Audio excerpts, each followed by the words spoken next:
అరే మా మనోజ్ ఐపీఎస్ అయిపోయాడు. మన మనోజ్ ఐపీఎస్ అయిపోయాడు. ఐపీఎస్ అయిపోయాడు. ఏంటి పిన్ని అలా చూస్తారు? మన మనోజ్ ఐపీఎస్ అయిపోయాడు. నువ్వు ఐపీఎస్ ఆఫీసర్ అయిపోయావరా? అవునమ్మా అయిపోయాను. ఈసారి వచ్చేటప్పుడు యూనిఫామ్ వేసుకుని వస్తావు కదూ? అవునమ్మా.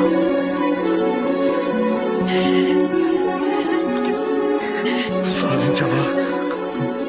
అవునన్న సాధించాను. మళ్ళీ మాట్లాడతాను. నాన్న ఎక్కడికి వెళ్తున్నారు? ఆ చౌహాన్ గాడికి చెప్పడానికి వెళ్తున్నాను, ఒక ఐపీఎస్ తండ్రితో పెట్టుకున్నాడని. నాన్న ఎక్కడికి వెళ్ళిపోయారు? అతను ఒక ఐపీఎస్ తండ్రితో పెట్టుకున్నాడని ఆ లంచగొండి చౌహాన్ కి చెప్పడానికి వెళ్ళారు.